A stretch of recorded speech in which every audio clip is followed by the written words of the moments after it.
Hello दोस्तों, इस video में मैं कोई इंटरटेनमेंट के लिए कुछ भी नहीं कह रहा हूँ। मैं एसबीआई के बारे में बात करना चाहता हूँ। मैं चूँकि बैंकिंग की तैयारी करता हूँ तो आने वाले एसबीआई क्लर्क, एसबीआई पीओ की कुछ बातें करूँगा।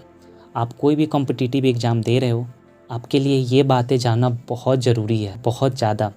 तो मैं ज़्यादा किसी का टाइम वेस्ट नहीं करूँगा क्योंकि आपको बहुत टाइम की ज़रूरत है अभी। मैं वीडियो में स्ट्रैटेजी बताऊँ या कुछ भी बताऊँ, उससे पहले कुछ ऐसी बातें हैं जो आपका जानना बहुत ज़रूरी है। आपका क्या है ना कि आप सिलेबस कंप्लीट कर लिए हो लेकिन मॉक्स में क्वेश्चन अटेम्प्ट ही नहीं कर पाते हो। मैं एक एक करके बात करता हूँ। सबसे पहले मैं इंग्लिश का लेता हूँ।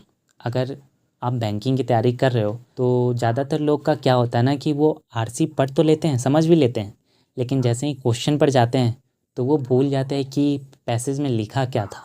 वो होल्ड नहीं कर पाते हैं इन्फॉर्मेशन को और फिर उनको फिर से पैसेज पढ़ने लगते हैं और यहीं पे टाइम ज़्यादा ले लेते हैं। क्लोज टेस्ट में वो समझ ही नहीं आता उनको कि कौन सा वर्ड आया कौन सा नहीं आया। तो ये सब मेजर प्रॉब्लम्स होती है, खासकर पैरा जंबल्स में।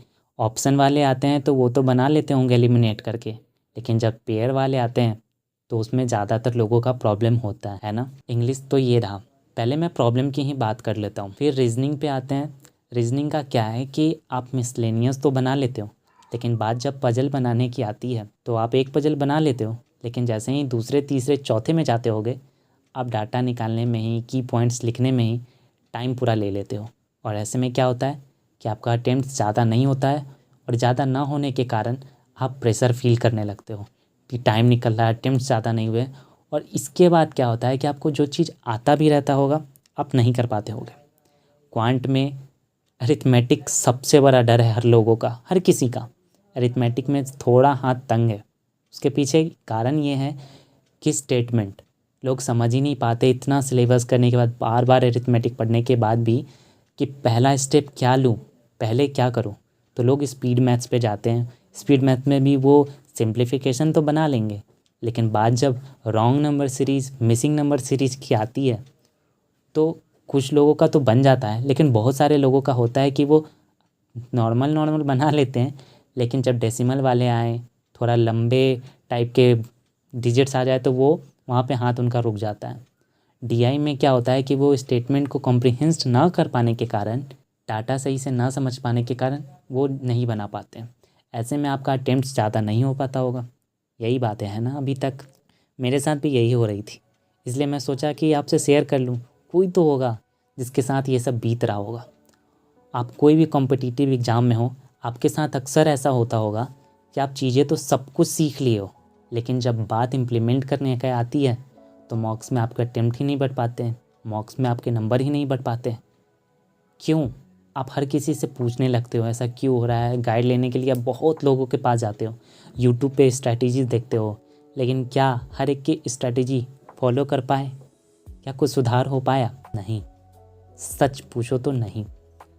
आप एक दिन टाइम टेबल बना लो, 2 दिन हो जाएगा, 3 दिन हो जाएगा, लेकिन फिर एक लैप्स आपका पूरा टाइम टेबल ख़राब कर देगा। तो ऐसे मत पढ़ाई करो, ऐसे बिल्कुल भी मत करना। आप ना टारगेट लो। चूँकि अक्टूबर, नवंबर, दिसंबर फेस्टिवल्स और ठंड का मौसम आने वाला है, तो ऐसे में पढ़ाई बहुत मुश्किल है, लेकिन यही वो टाइम है जिसमें आपको कर जाना है। अक्टूबर में चूँकि दशहरा हो गया, दिवाली हो गया, जिसमें आपको साफ़ सफाई करना होगा, तो आपको इसमें थोड़ा फोकस के साथ 8 घंटे ले लो। 8 घंटे में आप टारगेट रखो कि मुझे, अगर पजल जो फील्ड में, जो भी एरिया जहाँ पे आप फंस रहे हो, मॉक्स में आपका ज़्यादा टाइम ले रहा है, उसको प्रैक्टिस पहले प्रायोरिटी में डालो, उसको करो। फिर उसके बाद आगे का छोटा छोटा काम रखो और इसमें ब्रेक्स ले लेकर आप फेस्टिवल को भी एंजॉय करो। याद रखना, अक्सर यहाँ पे एस्पिरेंट्स क्या करते हैं कि फेस्टिवल्स एंजॉय करने में इतना लंबा गैप ले लेते हैं कि बाद में उनको बहुत रिग्रेट होता है, और वही चीज़ आपको नवंबर में डिप्रेशन में, एंग्जाइटी में ले जाएगी। और नवंबर में डेफिनेटली लोग आलसी हो जाते हैं, उनको एंग्जाइटी आती है, वो उठना नहीं चाहते हैं जल्दी सुबह। कंबल में गए तो उधर ही लेटे लेटे पढ़ नहीं पाते हैं, उठकर टेबल पे बैठ नहीं पाओगे। तो ऐसे में आपके पास ये मौका है औरों से आगे निकलने का, काम करने का खुद पे, तो करो, एक्शन प्लान बनाओ। और हाँ, मॉक टेस्ट का तो सबसे बड़ा रोल होता है।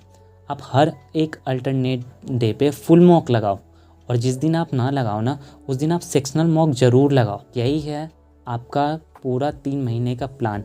हाँ, और एक बात, अक्टूबर में आपको काम करना है बेसिक्स पे, कॉन्सेप्ट पे, जो भी छोटी छोटी चीज़ें जो कमियां हैं उसको देखो, समझो, उसको करो। नवंबर में उसको अपनी स्किल्स को और शार्प करो, और जब ये सब चीज़ हो जाए ना तो दिसंबर जो आएगा वो फाइनल आपका काउंटडाउन रहेगा। इसमें अभी तक आपके मॉक्स के सारे क्वेश्चन, सारे सवाल को आप कॉन्फिडेंटली बना पाओ। ऐसा करना है तो करना है, यही आपको चाहिए, और यही मैं भी फॉलो करने वाला हूँ, कर रहा हूँ। तो बस यही है। अगर आपको लगे कि जो बातें मैंने बताई आपके लिए सही है तो इस पे काम करना स्टार्ट कर दो, और अगर लगे कि कुछ नहीं है यार, ऐसा ही चलता रहेगा, तो फिर चलाओ। साल तो चला लिए ना, अब ये भी चला लो। ज़्यादा से ज़्यादा क्या जाएगा, 3 ही महीना तो है, लेकिन 3 महीना बहुत कुछ है देखो तो। मैं आशा करता हूँ कि आज आपको थोड़ा बहुत अगर मेरी बात अच्छी लगी हो तो प्लीज़ कमेंट करके ज़रूर बताना। अगर आप मेरे बात से एग्री करते हो, अगर आपके साथ भी ऐसा बीत रहा है, तो मिल के काम करते हैं, मिल के आगे बढ़ते हैं। और मेरे इस चैनल पे आपको इंटरटेनमेंट भी मिलेगा, और पढ़ाई की बातें, करियर की भी। मैं कोई भी यूट्यूबर नहीं हूँ, मैं भी आप लोगों की तरह आम एक स्टूडेंट हूँ जो अपने आप को ऑर्गेनाइज्ड करने के लिए यहाँ आया, टारगेट लिया। हर एक चीज़ आप मेरा अबाउट पढ़ सकते हो चैनल की, मैं क्यों यहाँ आया हूँ। बाकी मिलते रहेंगे। काम करो दोस्तों, काम करो। अब वो समय है जहाँ आपको चमकना होगा। चलो फिर, तब तक के लिए बाय बाय।